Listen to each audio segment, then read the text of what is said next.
Hi guys, welcome back to my channel, and for today's video is meron po tayong pupuntahan dito na farm lot po siya. Dito po yan sa Mendez, Cavite. Actually mga around 10 minutes to Tagaytay. So this is the property along Barangay Road. Ito yung Barangay Road.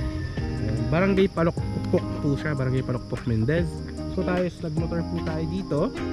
Alright, and then kasya yung car and yung motorcycle. So punta natin property. So malamig po dito, no? And property po natin na to is with free transfer of title siya. Ayun na mismo yung kalsada. Malaki yung barangay road dito. Tapos going to Tagaytay mga 10 minutes. So good to kasi mo naghahanap ng cold weather na property na residential farm lot. I mean, pwedeng gawin na parang rest house or retirement property. Ayan siya. So ito, ayusin pa po itong daan na to. Ayan, may tandaan na yun dyan. Ayan, mga muhon na. Tsaka hanggang dito. So ite-develop pa yung daan na yan. Lagyan pa yun ng mga cemented road. Tapos yung property na pupuntahan natin ngayon dyan is ano siya, ite-develop pa siya. Lalagyan ng mga drainage, ng mga concrete roads, mga perimeter fence, para kapag magtatayo na yung mga clients, basta natapos na yung mga development ng mga roads natin and malalagyan ng mga lines for water electricity, is hindi na mahirapan yung mga clients natin na magtayo na ng mga dream ng mga house or properties, no? Alright, ayun yung property yung makikita. Pero syempre para mas ma-appreciate nyo muna siya, is pakita ko sa inyo yung drone shot of the property para makita nyo kung gaano siya kalapit sa Tagaytay.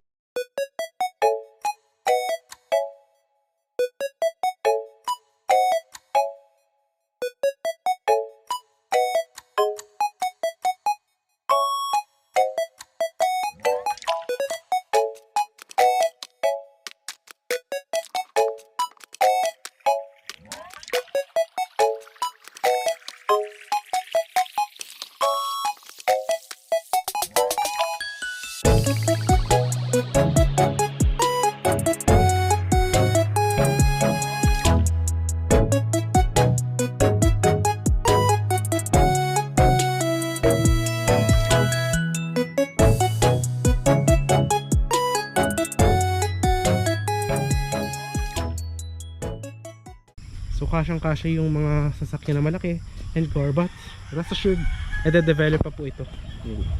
And then sa end of the video, ipapakita ko din yung property na to, kung ano ba yung magiging sample na itsura niya, para magkaroon kayo ng idea kung ano ba yung sample na pwede nyo magawin sa property. So yung property natin is this one. Ayan siya. So ganun tayo galing sa Barangay Road. So ito yung property. Ayan. So maganda siya para natin, guys. Alright.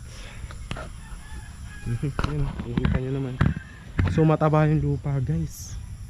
Yun o, nakikita nyo naman o.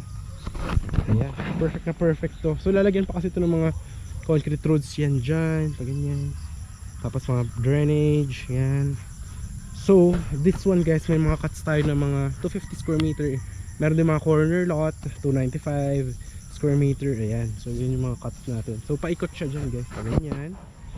Tapos pag ganyan, paikot. Tapos meron din doon sa may baba, paikot, yan. Tapos palabas dyan yung gagawin na concrete road. So this is the property. And ngayon, guys, is 5:30 PM. So presko po yung aliwalas ng hangin. May mga free transfer of title siya to 50 square meters. Ayan, nakita nyo naman sa drone shot yung kabuuan nito.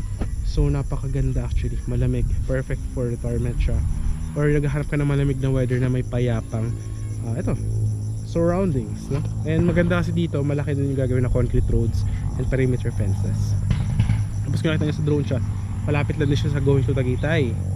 So yan, ito siya, yan, dun yung stick niya, dun yung gagawin na entrance natin sa property.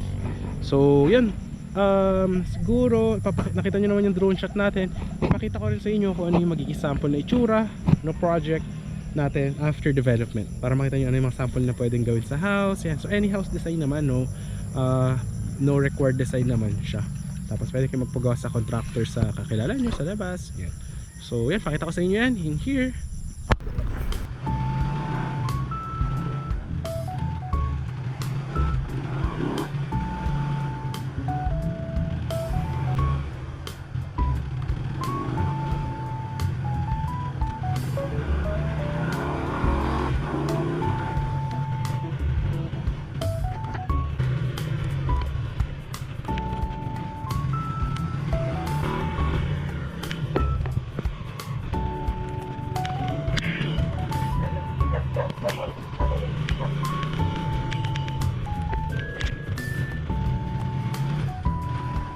guys, ito yung isa sa inikutan natin na katabi lang nung project natin na bagong open. So ganito rin yung magiging itsura nung property after development. So yung sinasabi ko sa inyo, may mga concrete roads. Tapos yan, any house design, pwede rin na parang mini farm, ganyan. So depende po sa inyo. Tapos magkakaroon din yun ng mga lines sa kuryente, ganyan. Tapos yan, pwede rin ng mga malaking houses or what. So yan, mga ganyan. Pwede nyo rin bakudan, tapos lagay ng mga halaman. So depende na po yan sa inyo. So yan, actually dito katabi niya lang din tong yung project namin na yun na bagong bukas. So dito is yung mga client na kumuha dati, yan, natapos na kasi yung development dito. So yan, dito na sila nakatira. So actually mga ano lang to, mga actually 7 minutes to Tagaytay. Yung sa property kanina mga 10 minutes. Kasi mga 3 minutes from the property going to this one. So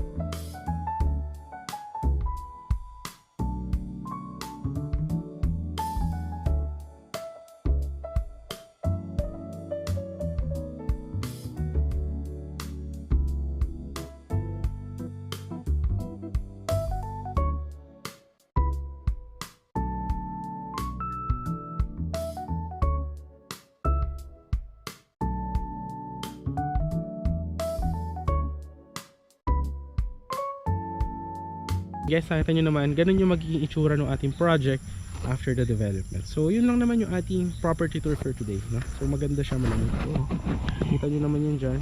So lakaran siguro rin natin papunta doon, no? Makita nyo yung lapad ng property. And yan, may mga available yan dito, mga 250, may mga 250 square meter dito, corner lot. Ayan. So yan, mataba yung lupa, maganda rito kung mahilig ka magtanim-tanim. I would suggest this is one of the properties to get to. Ayan. So maganda, no? Peaceful vibes. Ayan. Ingat lang, baka makatapak tayo ng tae ng kalabaw. Ayan. Jackpot, tumapak. Ayan. So ayan yung mga baka. Ayan, yung mga available lots din dito. Pag gusto nyo overlooking. Ayan, no? Ayan, ang ganda ng mga properties natin dito. Ayan.